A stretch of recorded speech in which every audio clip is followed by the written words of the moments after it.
नमस्कार प्यारे बच्चों, स्वागत है आपका हमारे चैनल बर्डिंग टीचर्स गाइड पर।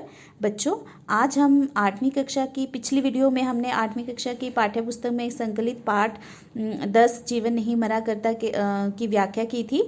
तो इस भाग में हम उसके प्रश्न उत्तर करेंगे। तो बच्चों आइए शुरू करते हैं। देखते हैं पहला प्रश्न है कि इस कविता के माध्यम से कवि ने क्या कहना चाहा है।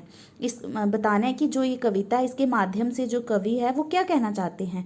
तो आपने बताना है कि इस कविता के माध्यम से कवि ने कहा है कि मनुष्य को कष्ट और दुखों से घबराना नहीं चाहिए, उसे आशावादी बने रहना चाहिए। जीवन में तो उतार चढ़ाव आते ही रहते हैं। दिन के बाद यदि रात आती है तो रात के बाद दिन तो आता ही है। हमें अपने जीवन में आशावादी होना चाहिए और संघर्ष का मार्ग कभी नहीं छोड़ना चाहिए। मतलब इसमें ये कहा गया है कि कवि ने कि हमें कभी भी अपने जीवन में निराशावादी नहीं होना चाहिए। निराशा को अपनाकर ही नहीं बैठ जाना चाहिए, बल्कि निराशा को त्याग कर आशावादी दृष्टिकोण अपनाना चाहिए और अपने जीवन में सफलता को प्राप्त करने के लिए हमेशा जीवन में संघर्ष करते रहना चाहिए। अगर हम संघर्ष का मार्ग अपनाएंगे तो हमें सफलता अवश्य मिलेगी। तो आइए देखते हैं इसका दूसरा प्रश्न।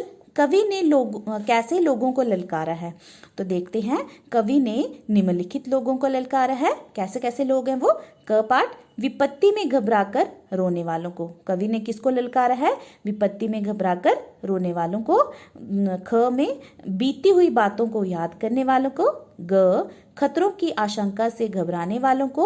घ असफलता से घबराकर रोने वालों को। मतलब कवि ने किन किन को ललकारा है, किन किन को ये कहा है कि आपको आशावादी दृष्टिकोण अपनाना चाहिए और ऐसे निराश होकर जीवन में नहीं बैठना चाहिए। जो मुसीबत में घबराकर रोने लगते हैं उनको कहा है, जो बीती हुई बातों को याद करते हैं उनको कहा है, जो खतरों से घबराकर रोने लगते हैं उनको कहा है, और जो असफलता से घबराकर रोने लगते हैं उनको कवि ने ललकारा है। देखते हैं तीसरा प्रश्न। कवि ने क्या क्या उदाहरण देकर हमारा हौसला बढ़ाया है। क्या उदाहरण दिए कवि ने जिससे हमारा हौसला बढ़ता है। तो उत्तर देखते हैं, कवि ने अनेक उदाहरण देकर हमारा हौसला बढ़ाया है। जैसे क्या क्या उदाहरण दिए हैं। क मतलब पहला उदाहरण देखते हैं, कुछ दीपों के बुझ जाने से आंगन नहीं मरता। कुछ दीपों के बुझ जाने से आंगन नहीं मरता। मतलब यहाँ पे कवि ने बताया कि यदि जीवन में कुछ दीपक जो बुझ भी जाएं तो उससे हमारे आंगन में कभी भी अंधेरा नहीं हो जाता है। खपाट, कुछ पानी के बह जाने से सावन नहीं मरता। यहाँ पे कवि ने हमें इस बात से हौसला बढ़ाया कि अगर जीवन में कभी कुछ पानी बह जाए तो उससे सावन नहीं मरता है। यहाँ पे कवि कह रहे हैं कि यदि हमारे जीवन में कुछ इच्छाएं पूरी ना भी हों तो उसे ये मतलब नहीं है कि हमारा जीवन समाप्त हो गया है। ग खिलौने के टूटने से बचपन नहीं मरता।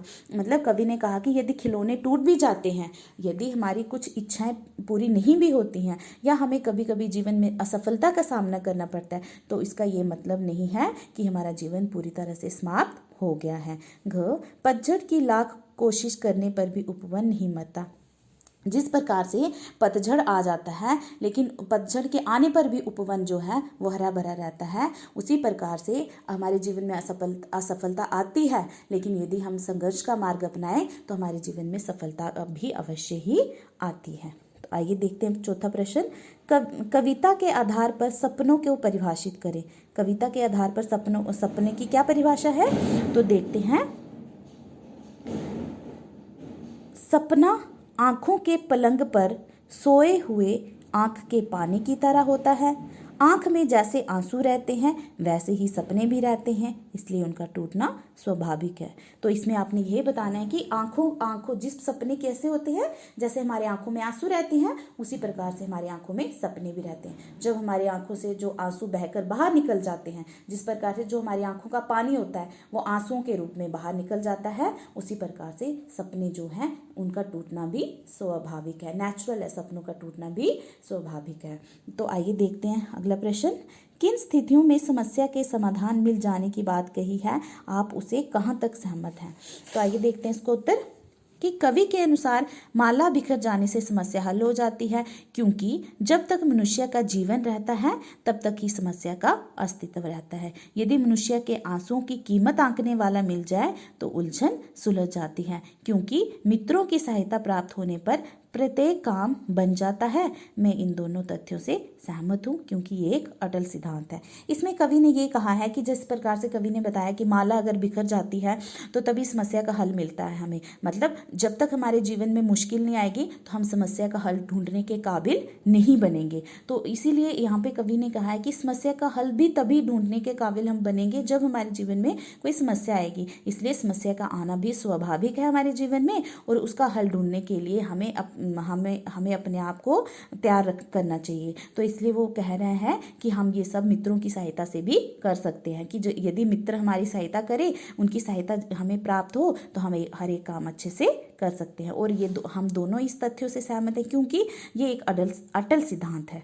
ठीक है, अब अगला प्रश्न देखते हैं। पनघट पर घड़े फूटने से और जलधारा में नावों के डूबने पर भी तट पर चहल पहल क्यों बनी रहती है? कवि ने इन उदाहरणों के आधार पर क्या बताना चाहा है? तो आपने बताना है कि इसमें क्या बताना चाहा है। यहाँ पे कवि ने जो है मनुष्य के साथ कंपेयर किया हुआ है, मनुष्य के जीवन के साथ। तो आपने बताना है कि जैसे पनघट पर नए घड़े आते हैं और फिर कुछ समय के बाद वह फूट जाते हैं, ऐसे ही संसार में प्राणी जन्म लेता है, मनुष्य जन्म लेता है और कुछ समय के लिए संसार में जीवित रहता है और बाद में घड़े की तरह टूट जाता है।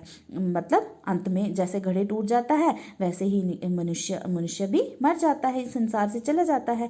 किंतु इससे संसार की क्रियाकलाप चलते रहते, लेकिन फिर भी इस दुनिया में, इस संसार में जो कुछ हो रहा है वह रुकना बंद नहीं होता है। तो कवि ने उदाहरण से हमें ये बताया है कि घड़े के टूट जाने से हमें निराश नहीं होना चाहिए, अर्थात यदि कोई मनुष्य मर भी जाता है तो उसकी मृत्यु को सहज भाव से लेना चाहिए। जिसका जन्म होता है उसकी मृत्यु भी अवश्य होती है, ये बात हमें भली भांति जान लेनी चाहिए। मतलब कवि ने यही बताया है कि जैसे हमें इस बात को हमेशा अपने जीवन में याद रखना चाहिए कि अगर किसी मनुष्य का जन्म हुआ है तो उसकी मृत्यु भी निश्चित है और उसने एक दिन मरना ही मरना है। तो हमें कभी भी इस बात को भूलना नहीं चाहिए और हमेशा इस बात को क्या है, इस बात से हमें दुखी नहीं होना चाहिए, ये कवि ने कहा है। उसके बाद देखते हैं प्रश्न नंबर 7, फूल की गंध की विशेषता क्या है? फूल की जो खुशबू है उसकी क्या विशेषता है? तो उसकी क्या विशेषता है देखते हैं।